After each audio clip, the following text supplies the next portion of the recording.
드리겠습니다.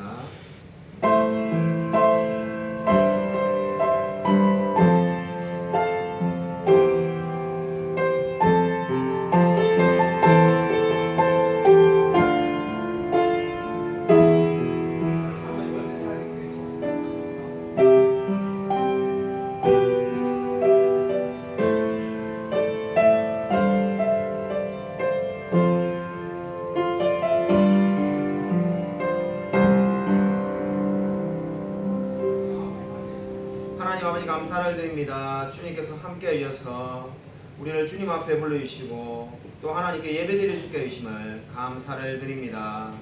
나의 나된 것은 오직 하나님의 은혜라는 것을 알고 날마다 기뻐하며 감사하며 살아갈 수 있도록 은혜 부어 주시옵소서. 우리의 모든 소망이 하나님께 있음을 고백드립니다. 하나님 우리의 예배 가운데 함께 하셔서 이 시간에 임재하여 주시고 우리의 심령을 새롭게 하여 주시옵소서. 그래서 우리가 오직 하나님에서 내려주시는 그 놀라운 복으로 말미암아 우리의 영혼이 온전히 하나님께 집중될 수 있도록 함께하여 주시옵소서. 주님께서 이 시간을 주관하여 주실 줄 믿사오며 살아계신 예수 그리스도의 이름으로 간절히 기도드립니다. 아멘. 사도신경으로 우리의 신앙을 고백하겠습니다. 전능하사 천지를 만드신 하나님 아버지를 내가 믿사오며 그 외아들 우리 주 예수 그리스도를 믿사오니 이는 성령으로 잉태하사 동정녀 마리아에게 나시고 본디오 빌라도에게 고난을 받으사 십자가에 못 박혀 죽으시고 장사한 지 사흘 만에 죽은 자 가운데서 다시 살아나시며 하늘에 오르사 전능하신 하나님 우편한 계시다가 저려서 산 자와 죽은 자를 심판하러 오시리라. 성령을 믿사오며 거룩한 공회와 성도가 서로 교통하는 것과 죄를 사하신 것과 몸이 다해 사는 것과 영원히 사는 것을 믿사옵나이다. 아멘. 교동문 시편 63편입니다.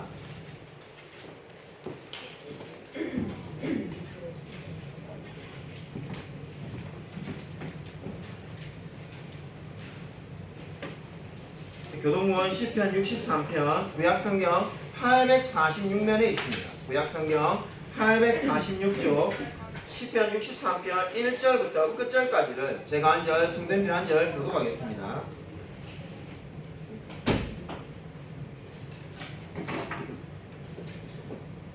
시편 63편 1절부터 끝절까지를 제가 한 절, 성도님들 한 절 교독하겠습니다. 하나님이여 주는 나의 하나님이시라. 내가 간절히 주를 찾되 물이 없어 마르고 황폐한 땅에서 내 영혼이 주를 갈망하며 내 육체가 주를 앙모하나이다. 내가 주의 권능과 영광을 보기 위하여 이와 같이 성소에서 주를 바라보았나이다. 주의 인자하심이 생명보다 나음으로 내 입술이 주를 찬양할 것이라. 이러므로 나의 평생에 주를 성축하며 주의 이름으로 말미암아 나의 손을 들리이다. 얼수와 기름진 것을 먹은과 같이 나의 영혼이 만족할 것이라. 나의 입이 기쁜 입술로 주를 찬송하되 내가 나의 침상에서 주를 기억하며 새벽에 주의 말씀을 작은 소리로 읊조릴 때에 하오리니 주는 나의 도움이 되셨음이라. 내가 주의 날개 그늘에서 즐겁게 부르리이다. 나의 영혼이 주를 가까이 따르리니 주의 오른손이 나를 붙드시거니와 나의 영혼을 찾아 멸하려 하는 그들은 땅 깊은 곳에 들어가며 칼의 세력에 넘어져 성냥의 먹이가 되리이다. 함께 읽으시겠습니다. 왕은 하나님을 즐거워하리니 주께 맹세한 자마다 자랑할 것이나 거짓말하는 자의 입은 막히리로다. 아멘. 우리 코로나 관계로 찬양을 드리지 않습니다. 제가 헌금기도 드리겠습니다. 하나님 아버지 감사를 드립니다. 우리를 주님 앞에 불러주시고 또 우리가 하나님께 이렇게 귀한 헌금을 드릴 수 있게 해주심을 감사를 드립니다. 우리가 헌금을 드릴 때마다 나의 모든 것이 하나님께로부터 받은 것임을 늘 기억하며 감사하며 살아갈 수 있도록 은혜 부어 주시옵소서. 특별히 이 헌금이 하나님 나라 확장을 위하여 기히 사용되어지기를 소원합니다. 특별히 우리가 원하는 김보라 선교사님에도 함께 하셔서 참으로 그 복음을 전하는데 귀한 도움이 될 수 있도록 하나님께서 역사하여 주시옵소서. 우리 교회 성도님들의 생업과 직장과 일터를 축복하여 주셔서 참으로 코로나로 인해서 어려움을 겪지 않게 해주시고 그 어려운 가운데서도 승리할 수 있도록 하나님께서 은혜 부어 주시옵소서. 하나님께서 우리에게 필요한 모든 것을 아시오니 주께서 축복하여 주시옵소서. 온전히 하나님만 바라보며 이번 한 주간도 승리하며 살아갈 수 있도록 하나님께서 은혜 부어줄 줄 믿사오며 아멘. 살아계신 예수 그리스도 이름으로 간절히 기도드립니다. 아멘. 네, 우리 옆에 있는 분들과 인사하도록 하겠습니다.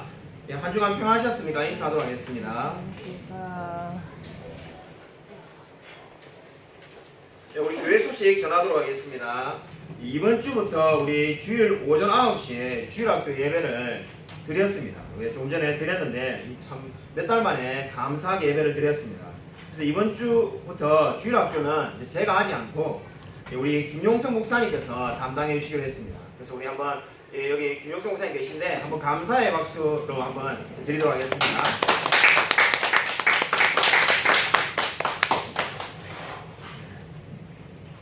우리 다음 주 주일 예배는 우리 김보라 선교사님께서 오십니다. 우리가 후원하는 유일한 선교사님이신데 다음 주에 우리 오셔서 1부, 2부 모두 말씀을 전하십니다. 그래서 여러분이 뭐 1부 원래 들으신 분이 2부에 오실 필요는 없고 그냥 원래 들으신 대로 들으시면 됩니다. 그래서 1, 2부 예배 때 오셔서 성경 보고 겸 말씀을 전해주시니까 꼭 한 분도 빠지지 말고 필히 참석해서 은혜 받으시기 바랍니다. 그리고 우리 예배 참석 때 마스크를 필히 착용해 주시고 방명록에 기록을 남겨주시기 바랍니다.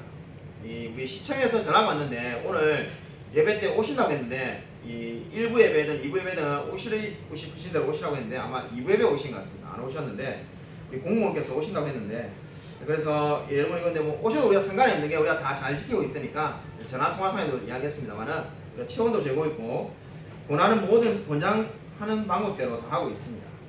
우리 하이델베르그 요리문답 22문 읽도록 하겠습니다. 제가 문제를 읽고 여러분이 답을 하시면 되겠습니다. 그러면 그리스도인이 믿어야 할 것은 무엇입니까? 복음에서 우리에게 약속된 모든 것을 믿어야 하는데 우리의 보편적이며 의심의 여지 없는 기독교 신앙의 종목들이 지기사기성 성경이 그것을 가르쳐줍니다. 아멘. 오늘 설교 말씀은 골로새서 1장 1절부터 5절입니다. 우리 매일 성경을 큐티 하시는 분들은 지금 큐티 말씀이 고린도전서인데 왜 갑자기 골로새서인가 이렇게 생각할 수 있는데 제가 이미 고린도전서를 예전에 말씀을 전했기 때문에 또 중복이 돼서 오늘만 골로새서로 말씀을 전하겠습니다.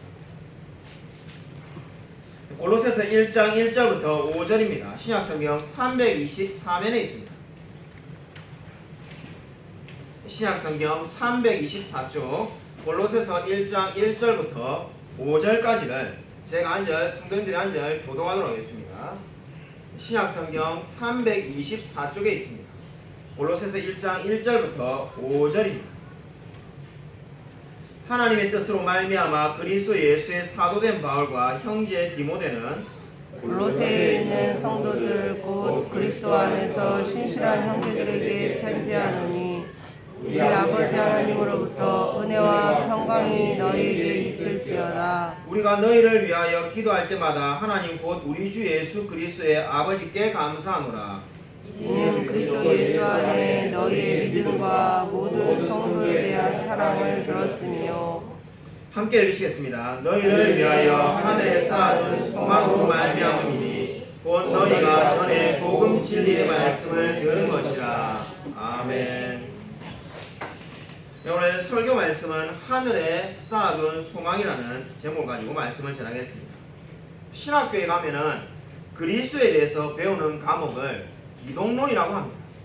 이 골로새서 1장에 별칭이 있는데 이 별칭이 바로 기독론의 에베레스트라는 별칭을 가지고 있습니다. 한마디로 그리스도에 대해서 가장 잘 설명하고 있는 말씀이라는 뜻이 되겠습니다. 제가 오늘은 설교를 하면서 두 가지 질문을 먼저 드림으로써 말씀을 전하고자 합니다.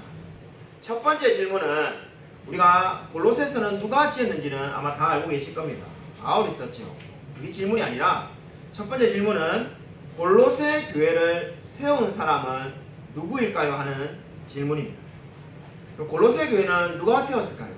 언뜻 생각해 보면은 바울이 이 편지를 썼다고 하니까 바울이 교회를 세웠을 거라고 쉽게 생각할 수 있는데 정답은 1장 7절에 나오는 에바브라입니다. 에바브라가 이 골로새 교회를 세웠습니다. 사도행전 19장 10절을 보면은 바울은 에베소에 머물면서 복음을 전했습니다. 그때 소아시아에 있던 사람들이 와서 복음을 듣고 예수님을 믿었는데 바로 그 사람 중에 한 사람이 골로새에서 온 에바브라가 바울의 말씀을 듣고 예수님을 믿게 되었습니다.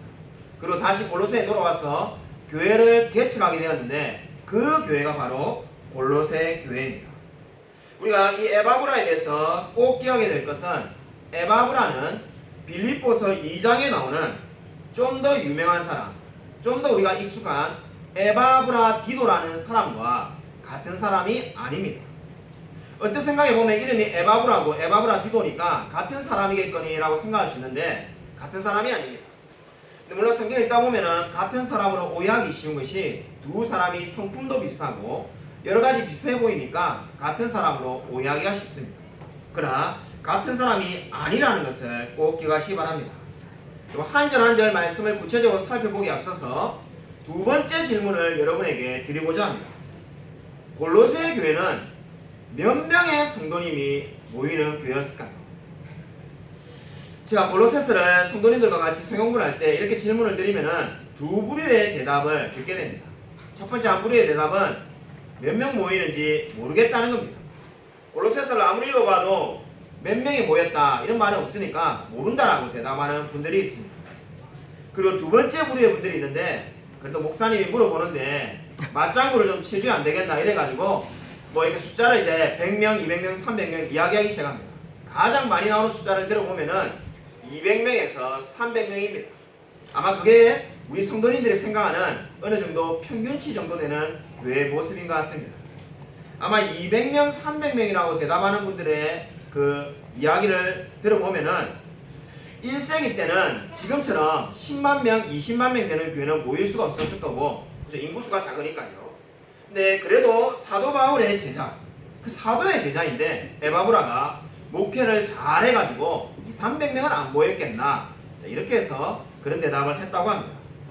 그럼 다시 한번 묻겠습니다. 골로새 교회의 교인은 몇 명이 모였을까요? 분명한 사실은 모든 학자들도 말하고 모든 분들이 공통적으로 말하는 분명한 사실이 있습니다.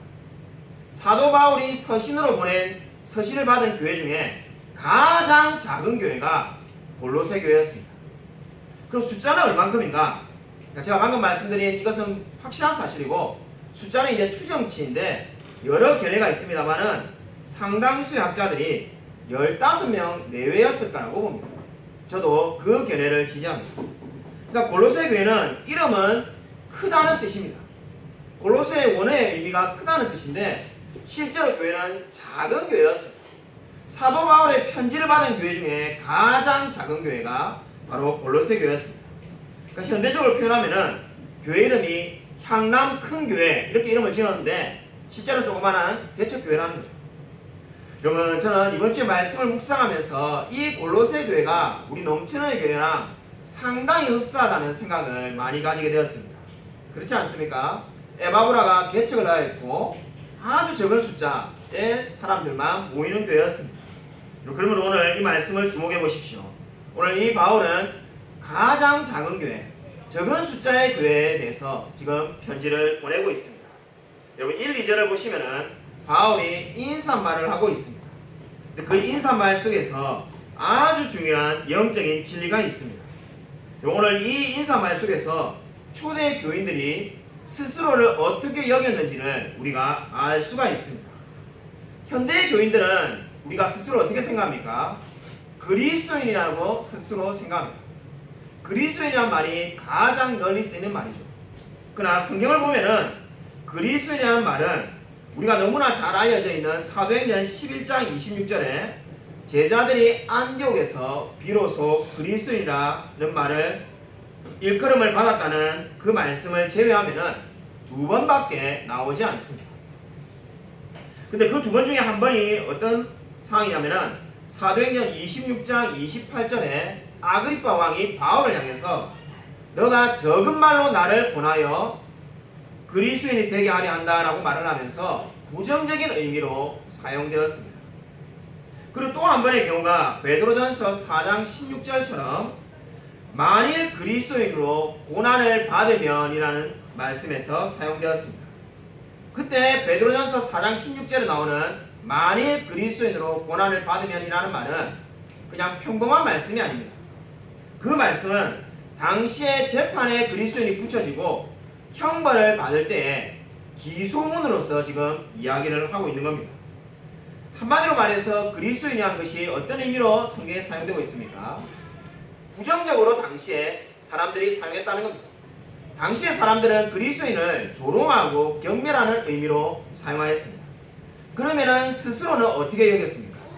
스스로는 지금 오늘 이전에 초대교회 성도들이 자신의 정체성을 어떻게 느꼈는지 세 단어를 통해서 자신들을 나타내고 있습니다. 첫 번째, 형제입니다. 바울은 지금 골로새 성도들을 한 번도 만나본 적이 없습니다. 여러분, 바울은 골로새 교회를 세운 사람이 아닙니다. 그리고 이 교회에서 목회한 적도 없습니다. 그런데 그 성도들에게 편지를 보내면서 어떻게 말합니까? 형제라고 부르고 있습니다. 그럼에도 바울은 어떻게 말합니까? 그래서 형제라고 느끼기 때문에 1장 24절에 내가 이제 너희를 위하여 받는 괴로움을 기뻐한다라고 고백을 하고 있습니다. 두 번째로 오늘 이 초대교인들이 스스로를 여겼던 모습은 신실한이라는 단어에서 알 수가 있습니다. 2절에 보면은 신실하다는 단어가 나오는데 이 단어는 믿음으로 충만하다는 겁니다. 그냥 간단히 우리가 쓰는 단어로 표현한다면 신자라는 단어가 이 단어에 해당됩니다. 그러니까 스스로를 믿는 자, 그리스도를 믿는 자, 신자라고 스스로를 불렀다라고 오늘 성경은 말씀하고 있습니다. 세 번째로 자신들을 어떻게 여겼냐면은 성도라는 단어에서 알 수가 있습니다. 우리가 대부분의 사람은 성도라고 하면은 완전한 자를 떠올리기 쉽습니다. 거룩한 자라는 의미니까요. 근데 구약 성경을 보면은 지금 바울은 구약의 단어를 가지고 사용하고 있는데 구약에서의 성도는 하나님께서 헌신된 자로 구별해 놓으셨다는 겁니다. 다시 말해서 성경적인 성도의 의미는 하나님께서 이 세상에서 헌신할 자로 구별해 놓으신 것, 그 사람이 바로 성도라는 겁니다. 지금 초대교회 교인들은 자신들을 형제이며 신실한 신자이며 그리고 성도라고 자신들을 여기고 있습니다. 여러분, 성도라는 단어에서 우리가 반드시 주목해 보아야 될 한 부분이 있습니다. 그것은 이 성도라는 단어가 단수로 쓰여지지 않고 있다는 겁니다. 대부분의 성경에서 마찬가지인데 이 골로새서뿐만 아니라 이 성도라는 단어는 성경에서 대부분 복수로 사용되고 있습니다. 복수라는 말이 뭔가?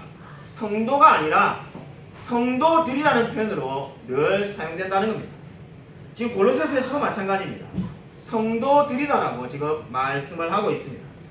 이 말씀의 의미는 뭡니까? 저와 여러분이 거룩해지는 것이 혼자서 되는 것이 아니라 다 함께 거룩해진다는 겁니다. 우리가 교회로 모여야 할 이유가 바로 여기에 있는 겁니다. 가끔 때때로 내가 예수님 혼자서 집에서 잘 믿으면 되지 왜 이 예배당에 나와야 되는가 이렇게 묻는 분들이 있습니다. 특별히 코로나 때 그런 생각이 우리가 얼마든지 들 수 있겠죠. 집에서도 온라인 시대에 인터넷으로 저보다도 설교 훨씬 잘하는 목사님들 그저 온라인 설교를 TV만 켜도 나오고 그저 인터넷에 얼마든지 볼 수 있는데 내가 혼자서 그리스도이다 생각하면 되는 거지 왜 예배당에 나와서 예배를 드려야 되는가? 그 이유가 바로 여기에 있습니다. 그리스도인은 절대로 혼자서 신앙생활 할 수 있는 존재가 아니라는 겁니다.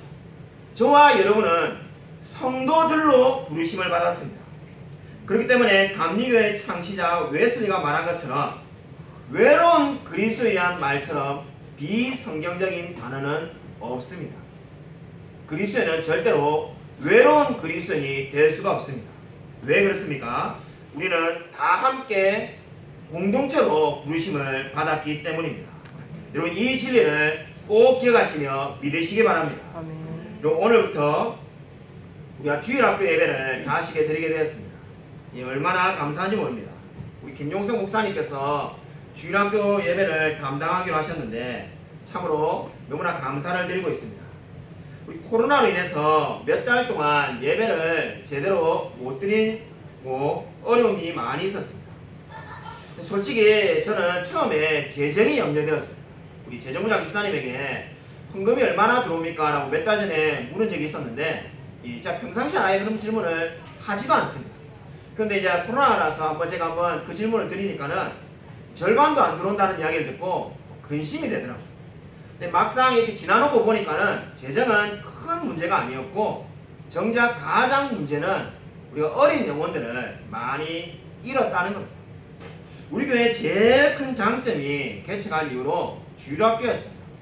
한때 주일학교 학생들이 20명이 넘는 때도 있었고 늘 주일학교 학생들 가운데 믿지 않는 분들의 자녀가 있었습니다. 그러니까 지금 이 자리에 앉아 계시지 않는 분들의 자녀, 그러니까 교회를 다니지 않지만은 자녀만 보내는 그 자녀들이 있었는데 오늘 주일학교 예배에 한 명도 나오지 않았습니다. 그러니까 생각을 해보니까는 코로나로 인해서 이런 것이 재정이 아니라 영혼이라는 생각을 이번 주에 말씀을 준비하면서 가지게 되었습니다. 예전에는 이 애들을 우리가 그저 너무 많아가지고 어른 예배 때 같이 앉을 수 있을 수 없으니까 방방을 보내기도 했는데 우리 여기 계시는 이경희 장로님이 수고하실 때도 있었고 또 다른 분들이 막 수고해가지고 힘들게 막 서로가 고생을 한 적도 있었습니다. 그때는 그게 참으로 힘들고 우리가 어떻게 하면은 이걸 잘할 수 있냐 하는 문제였는데 돌이켜보면은 그때가 얼마나 감사한 때인지 모르겠다는 생각을 가지게 됩니다. 왜냐하면 그만큼 많은 영혼들이 우리 교회에 있었으니까요. 그래서 참으로 말씀을 준비하면서 이런 생각을 가지게 되었습니다. 참으로 우리가 무엇을 위해서 기도해야 되는가? 나의 직장과 나의 가정과 그리고 코로나로 인해서 어려워진 여러 많은 상황이 있습니다만은 가장 중요한 것은 우리가 잃어버린 영혼을 위해서 기도할 때라는 생각을 가지게 되었습니다. 오늘 예배를 마치고 집에 가시면은 꼭 잃어버린 영혼을 다시 우리가 찾을 수 있게 해달라고 기도해 주시기 바랍니다. 왜냐하면 우리는 성도로 부르심을 받은 것이 아니라 성도들로 부르심을 받았기 때문입니다. 저와 여러분만 구원받으면 끝나는 것이 아니라 우리가 함께 그리스도의 장성한 분량이 충만한 데까지 자라가야 될 사람임을 기억하시기를 바랍니다. 그리고 꼭 하나님께 기도해 주시기 바랍니다. 여러분 5절 말씀을 함께 읽겠습니다. 우리 오늘 설교의 제목인데 우리 5절 말씀 같이 함께 읽겠습니다. 네, 시작. 너희를 위하여 하늘에 사하던 소망으로 말미암으니 너희에게 전할 복음 진리의 말씀을 들으시라. 아멘. 4절에 보시면은 우리가 믿음과 사랑에 대해서 말씀을 하고 오늘 우리가 소망에 대해서 집중적으로 살펴보기 위해서 4절을 건너뛰었습니다만은 4절에 이미 믿음과 사랑에 대해서 말씀합니다. 그리고 5절에 소망에 대해서 말씀합니다. 성경을 읽어보면은 누가 읽어보아도 그죠? 5절 말씀이 더 길고 소망에 중점을 두고 있음을 우리가 분명히 알 수가 있습니다. 믿음, 소망, 사랑 그 중에 제일은 사랑이다 이런 고린도전서의 말씀도 있는데 왜 골로새서에서는 소망을 중심적으로 말씀을 전하고 있을까요? 공동번역을 보면은 그 이유를 좀 더 분명하게 알 수가 있습니다. 제가 5절을 공동번역으로 읽어드리겠습니다. 그 믿음과 사랑은 여러분을 위해서 하늘에 마련해 두신 축복에 대한 희망에서 나온 것입니다. 이 말씀이 무엇을 의미합니까? 논리적으로 보면 소망은 나중에 생긴 겁니다. 저와 여러분이 믿음을 가지게 되고 그리고 하나님을 사랑하게 되니까 소망이 생긴 거죠. 근데 오늘 지금 골로새서는 어떻게 말하고 있습니까? 소망을 가지기 위해서 소망을 품기 위해서 너희들에게 하나님께서 믿음과 사랑을 주셨다라고 그렇게 말을 하는 겁니다. 소망이라는 그 곳을 향해 달려가기 위해서 믿음과 사랑이 우리에게 이미 주어졌다라고 그렇게 믿으라고 성경은 말씀하고 있습니다. 한마디로 신앙에서 가장 근본적인 원천이 소망이라고 지금 말씀을 하고 있습니다. 여러분 이 소망은 어떠한 소망입니까? 그냥 소망이 아니라 하늘에 쌓아둔 소망이라고 말을 하고 있습니다. 여러분 하늘에 쌓아둔 소망이라는 게 뭡니까? 우리는 한글은 쌓아둔다는 말은 차곡차곡 지어놓는 거죠. 마치 이게 여기에 뭐 라면 박스를 하나씩 재놓는 그런 의미로 우리가 아마 받아들이기 쉬운데, 원문의 의미는 따로 보관을 해둔다는 의미가 되겠습니다.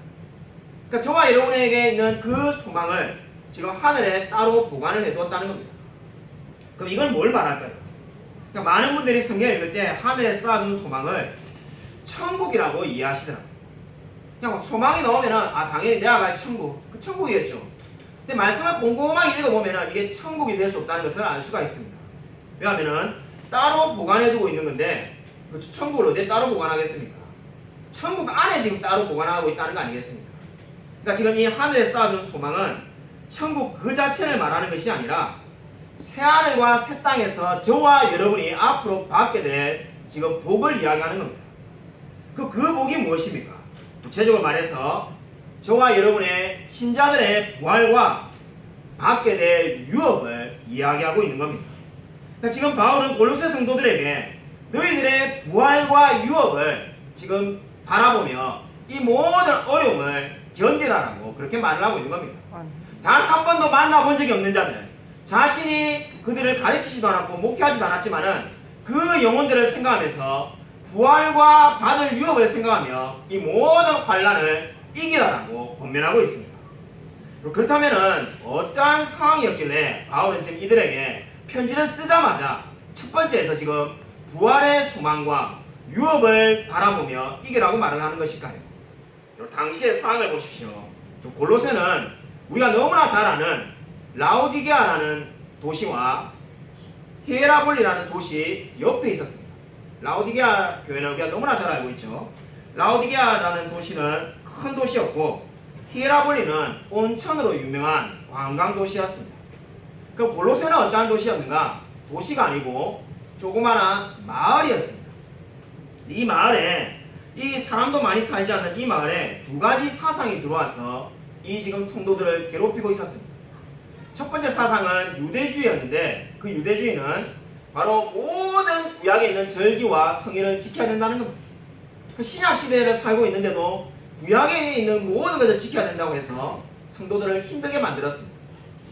두 번째 사상이 있었는데 그것은 바로 헬라 문화인데 그 헬라 문화는 바로 그 성도들에게 수많은 방탕함과 많은 유혹을 가지고 왔습니다. 그러니까 지금 조그마한 시골 마을에 두 가지 사상 때문에 힘든데 그뿐 아니라 역사를 보면은 이 골로새서가 쓰여진 직후에 아마 추정컨대 성도들이 골로새서를 받아서 읽고 난 지 얼마 되지 않았을 때 라오디게아와 히에라볼리에 역사적으로 큰 대지진이 일어납니다. 대지진이 일어나서 골로새라는 마을 자체가 완전히 사라지게 됩니다. 그리고 그 살아남은 사람 중에 일부가 여기서 1km 떨어진 곳에 또다시 다른 골로새 마을을 만들게 됩니다. 그러니까 지금 이 편지는 어떤 의미를 가지고 있습니까? 오늘 성경 말씀은 너무나 어려운 환경 가운데 있는 이들에게 정말로 위로가 될 수 있는 것은 아무것도 없는데 유일한 위로가 하늘에서 쌓아둔 소망, 그 소망을 바라보며 살아가는 겁니다. 오늘 바울은 골로새 성도들에게 가장 필요한 처방은 하늘에 쌓아둔 소망을 기억하라고 말씀하고 있습니다. 세상에 쌓아둔 모든 재산은 지진만 일어나도 없어집니다. 그뿐만 아니라 세상의 모든 유대주의나 헬라이즘 같은 철학은 그것은 영원하지 않습니다. 근데 영원한 소망이 무엇입니까? 하늘에 쌓아둔 소망, 그 하늘에서 받게 될 유업을 바라보며 모든 어려움을 이기라고 오늘 성경은 말씀하고 있습니다. 여러분 이 말씀에서 은혜를 받으시기 바랍니다. 노벨상을 수상한 조지 버나드 쇼라는 사람이 있었습니다. 그 사람이 노벨상을 수상하고 난 다음에 지옥에 대해서 이렇게 말을 했다고 합니다. 지옥이란 것이 뭔가? 지옥은 간단하게 말해서 아무것도 하지 않고 즐기기만 하면 되는 곳이다. 지옥이란 것이 아무것도 하지 않고 즐기기만 하면 되는 곳이 맞다면 저는 오늘부터 목사를 그만둘 겁니다. 목회를 해서 뭐 하겠습니까? 교회도 나올 필요가 없습니다. 그리고 세상에서 내 마음대로 살다가 지옥에 가면 또 거기서 즐기면서 살 수 있다는데 왜 예수를 믿겠습니까? 이 너무나 안타까운 말을 노벨상을 수상한 버나드 쇼가 이야기하였습니다. 제가 그래서 한번 찾아보았는데 노벨 평화상 후보를 2번이나 올라갔던 스탠리 존스라는 감리교의 선교사님이 있습니다. 그분이 비슷한 처지에 있죠. 노벨상을 한 번은 수상하고 또 후보가 됐는데 그분은 이렇게 말하였습니다. 십자가에서 하나님은 자신의 마음을 살과 피로써 우리의 속량을 위해 못 박히게 내어주셨다. 이 말이 무엇을 말합니까? 하나님을 만난 것이 인생에서 가장 복되고 중요하다는 겁니다. 여러분, 비슷한 처지의 유명세를 가지고 사는 똑같은 사람인데 전혀 다른 이야기를 할 수밖에 없는 이유가 어디 있습니까? 무엇을 믿느냐가 그 사람을 완전히 다르게 만들고 있습니다. 한 사람은 소망을 가지고 있었고 또 다른 한 사람은 소망이 없었습니다. 어떤 분들은 이렇게 말하기도 합니다. 결국 소망이라는 것이 현재는 없는 것이 아닙니까? 라고 말하는 분들이 있습니다. 이 없는 것이 아닙니까? 그저 소망이 우리 눈에 있는 게 아닙니까? 결국 없는 것을 가지고 무슨 위로를 받습니까? 라고 말하는 분들이 있습니다. 그렇게 말하는 분들을 위해서 제가 예화를 하나 들려드리겠습니다. 폴 브랜드라는 인도에서 나병 환자를 치료하는 의료 선교사가 있었습니다. 이 나병은 간단하게 말해서 몸의 모든 신경들이 하나씩 죽어가서 사람이 죽어가는 병입니다. 그래서 신체 부위를 바늘로 찔러도 전혀 통증을 느끼지 않는다고 합니다. 폴 브랜드가 어느 날 이 나병 환자를 돕다가 집에 가서 쉬고 있는데 자기의 신체를 실수로 바늘로 찌르게 되었습니다. 당연히 아파야 되는데 아프지 않았다고 합니다. 그러니까 나병에 걸렸다는 생각을 가지게 된 거예요. 그러니까 막 걱정이 돼가지고 어쩔 줄 몰랍니다. 가족들이 그렇게 나병 환자 돕는데 가지 말라고 했는데 우겨서 왔는데 이제 내가 나병에 걸리면 어떻게 되는가? 근심과 걱정을 합니다. 며칠 동안 끙끙 앓으면서 기도하고 있는데 며칠이 지나서 두려운 마음에 바늘을 들고 발 뒤꿈치를 살짝 찔러보았습니다. 그러니까 너무나 아픈 거예요. 통증이 있는 거죠. 그 말은 나병이 아니라는 거예요. 그때 폴 브랜드가 너무나 감사해서 눈물을 흘리며 기도를 합니다. 그때 폴 브랜드가 이런 말을 합니다. 인생에서 제일 중요한 거 한 가지만은 고르라고 한다면 나는 고통을 고르겠다. 고통이 있어야만이 나병에 걸리지 않았다는 거죠. 고통은 사람들이 다 싫어하고 피하고 싶은데 그 고통이야말로 내가 소망이 있다는 것을 알게 되었다는 겁니다. 여러분, 마찬가지입니다. 여러분, 저와 여러분에게 소망이 있다는 것은 무엇입니까? 여러분, 인생에서 수많은 어려움과 고통이 있기 때문에 우리가 소망이 있는 자임을 알 수가 있습니다. 저와 여러분은 소망을 가지며 살아가는 자임을 반드시 믿으시기 바랍니다. 여러분, 이번 주에 우리 교회 한 성도님과 식사를 하게 되었습니다. 식사를 하게 돼서 제가 그분에게 예전에 살았던 안산과 향남을 비교해서 어디가 좋습니까? 이렇게 질문을 했습니다. 생각해보면 참 짓궂은 질문인데 저도 예전에 안산에 살아봤는데 저보고 물어봐도 안산이 좋다 이렇게 말할 것 같은데 우리 그 대화를 나누신 우리 성도님께서 솔직하게 안산이 좋다라고 말씀하시면서 제가 좋으신 이유가 뭐냐라고 물으니까 물가도 싸고 구경할 때도 많고 구체적으로 예를 들면은 거기는 미용비가 5,000원이었는데 향남은 미용비도 10,000원인데 실력도 더 없다고 하면서 솔직하게 많은 이야기를 하셨습니다. 그래서 뭐 저도 다 공감하는 이야기라서 이제 제가 다 공감하다가 제가 짓궂게 이렇게 하나 물었습니다. 근데 좋은 게가 막 하나도 없습니까? 이러니까 처음에 하나도 없으시다고요.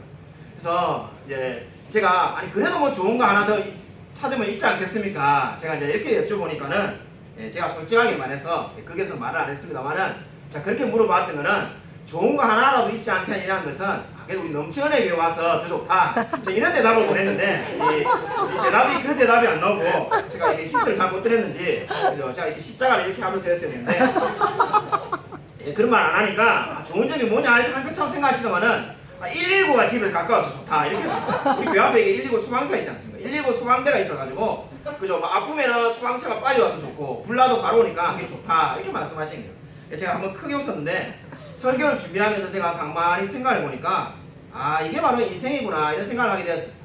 그래서 인생에 아마 우리 코로나에 좋은 거 뭐가 있냐 이런 물어보면 그죠? 진짜 뭐 화가 나가지고 혼날라면 모릅니다. 사업이 더 잘 된다는 분이 어디 있겠습니까? 더 상황이 좋다는 분이 누가 있겠습니까? 마스크도 맨날 사야 되고 그죠? 마스크 사는데 돈도 많이 드는데 좋은 게 아무것도 없죠, 그죠? 근데 그분이 어떻게 하든지 간에 좋은 것을 찾으라는 그 마음이 바로 우리가 살아야 될 삶의 자세가 아닌가 하는 생각을 가지게 됩니다. 사실 우리가 이러한 지금 상황 가운데 그냥 불평을 입에 달며 살기 쉽습니다. 모든 게 마음에 안 드니까요. 직장이 지금 좋겠습니까? 사업이 좋겠습니까? 재정이 좋겠습니까? 근데 끊임없이 좋은 것을 찾는 게 뭡니까? 소망을 가진 자의 삶의 태도입니다. 오늘 지금 성경은 그렇게 말을 하고 있는 겁니다. 그 골로새 지역에 지금 조그마한 마을에 살기도 어렵고 지진도 나고 모든 환경이 좋지 않은 그 지역에 있는 사람들을 향해서 오늘 말씀은 어떻게 말을 하고 있는 겁니까? 하늘에 쌓아둔 소망을 가지며 그 모든 고통과 어려움을 이기라고 말씀하고 있습니다. 여러분, 소망을 품고 있습니까? 소망을 가지면 뭐가 좋을까요? 제가 설교 말씀을 준비하면서 구체적으로 설교를 여러분에게 전해야 되겠다는 생각을 가지게 되었습니다. 그냥 소망을 품으십시오 이 말을 우리가 교회에서 얼마나 많이 합니까? 근데 그러면 소망을 가지고 있으면 뭐가 좋은 겁니까? 제가 이렇게 설교를 하겠다라고 곰곰이 말씀을 준비하면서 떠오른 글이 있습니다. 오래전에 읽은 글인데 아마 읽으신 분들이 많을 겁니다. 이철환 씨가 쓰신 연탄길이라는 책이 있습니다. 아마 읽어보신 분이 많을 건데 그 책을 보면은 아름다운 동반자라고 해가지고 하나의 결혼식을 소개하고 있습니다. 그 책은 실제로 일어난 일만을 다루고 있는데 결혼식 장면을 다룹니다. 신랑이 이미 나와가지고 신부가 입장을 하는데 아버지와 같이 신부가 입장을 합니다. 입장을 하는데 이 신부가 위태위태합니다. 가만히 보니까는 다리가 한쪽이 짧아가지고 넘어질까 두렵습니다. 근데 아니나 다를까 신랑에게까지 오기도 전에 신부가 넘어집니다. 아버지는 그 모습을 보고 눈물이 글썽글썽하고 이 하객들은 어쩔 줄은 몰랍니다. 근데 가만히 보니까는 그 신부가 다시 일어나는데 다시 걷습니다. 어떻게 걷는지 보니까는 신랑이 그 신부의 웨딩드레스 밑으로 자기의 발을 넣어가지고 그 짧은 다리를 받쳐주는 겁니다. 그러니까 뒤뚱뒤뚱 걷던 사람이 이 짧은 다리 속에 이제 신랑의 발이 얹혀지니까 잘 걷게 되어서 주의 선생님 앞에까지 나와서 결혼식을 잘하게 되었다는 내용이 나옵니다. 여러분, 저는 그 글을 다시 읽으면서 그리스도인의 인생이 이와 같다는 생각을 하게 되었습니다. 저와 여러분이 어떤 의미에서 짧은 다리로 이 세상을 살아가고 있는 자입니다. 늘 휘청거리지 않습니다. 늘 넘어지기 쉽고 늘 어찌할 줄 모르는 삶을 살아가고 있지 않습니다. 그때마다 우리가 어떻게 견딜 수 있겠습니까? 그리스도가 우리와 함께 하셔서 우리가 소망을 가져서 이 모든 어려움을 이기는 줄로 믿으시기 바랍니다. 저와 여러분은 마치 짧은 다리를 가지고 있는 자처럼 스스로는 온전하게 이 세상을 살아갈 수가 없습니다. 디도서 2장 13절에 이렇게 말씀하고 있습니다. 소망은 크신 하나님과 우리 구주 예수 그리스도의 나타남을 기다리는 복된 소망이다라고 분명히 말씀하고 있습니다. 여러분, 오늘 이 말씀을 기억하시기 바랍니다. 저와 여러분은 일어날지 안 일어날지 모르는 불확실한 것을 붙들며 사는 사람이 결코 아닙니다. 우리에게는 확실한 소망을 가지고 있습니다. 여러분, 하나님께서 우리에게 주신 확실한 소망이 무엇이겠습니까? 하나님께서 우리의 이름을 기억하고 계신다는 겁니다. 사무엘하 12장 25절을 보면은 솔로몬이 하나님으로부터 받은 이름은 여디디아라고 분명히 말씀하고 있습니다. 여디디아의 이름의 뜻은 여호와의 사랑을 받는 자였습니다. 우리가 다 알다시피 솔로몬의 삶은 정말로 한쪽 다리로 걷는 그 지금 연탄께 나오는 그 신부처럼 휘청거리며 살았던 사람이 솔로몬이라는 것을 다 알지 않습니까? 그러나 그 솔로몬도 어떻게 구원받은 자가 될 수 있었습니까? 바로 여호와께서 그를 사랑하셔서 그의 이름을 기억하시고 계셨기 때문입니다. 저와 여러분도 마찬가지입니다. 하나님께서 우리의 이름을 기억하고 계십니다. 저와 여러분에게 그 어떠한 소망도 없던 상태라고 생각한다 할지라도 우리에게 하나의 소망은 있는데 그 소망이 바로 하나님께서 우리의 이름을 기억하신다는 겁니다. 오늘 성경은 저와 여러분에게 공통적으로 주어진 이름이 있다라고 성경은 말씀하고 있습니다. 그 이름이 바로 신자이며 성도이며 형제입니다. 그 이름은 결코 영원히 변치 않을 것입니다. 저와 여러분은 반드시 일어날 일을 바라보며 붙들며 살아가고 있는 자들입니다. 우리 구주 예수 그리스도의 나타남을 기다리는 복된 소망이 저와 여러분에게 이미 와 있습니다. 아무쪼록 이 소망을 붙들며 날마다 승리하며 살아가는 저와 우리 모든 성도님이 되시기를 주님의 이름으로 간절히 축원드립니다. 아멘. 이 시간 이렇게 우리 함께 한번 마음속으로 한번 기도하겠습니다. 하나님, 우리에게 소망이 있음을 기억하며 살아갈 수 있게 해달라고.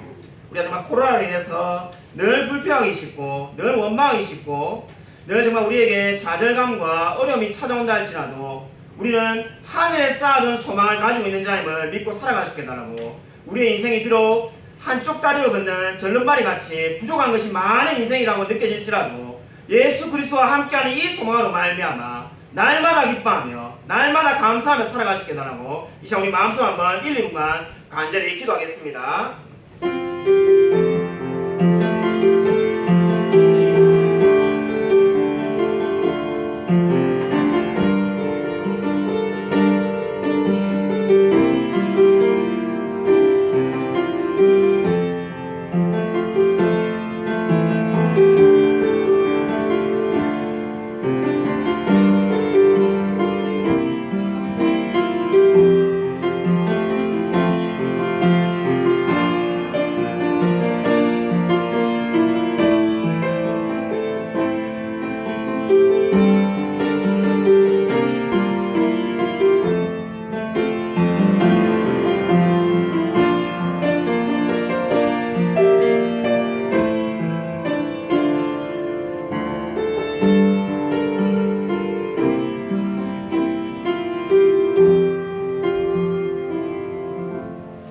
하나님 감사를 드립니다. 하나님께서 함께 하셔서 우리를 그리스도의 자녀로 불러주시고 우리를 형제, 성도, 신자라고 불러주심을 감사를 드립니다.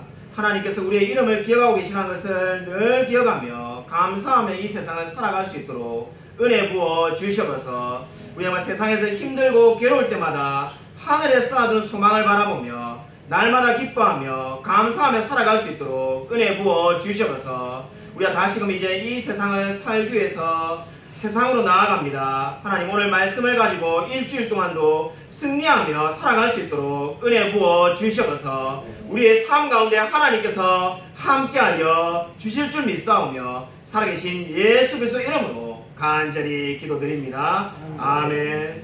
이제는 주 예수 그리스도의 은혜와 하나님의 사랑과 성령의 교통하심이 하나님께서 우리에게 하늘에 쌓아둔 소망이 있음을 기억하며 이 세상에서 형제와 신자와 성도로서의 삶을 살아가기로 다짐하는 이 자리에 있는 우리 모든 성도들 머리 위에 지금부터 영원토록 함께 있을지어다. 아멘.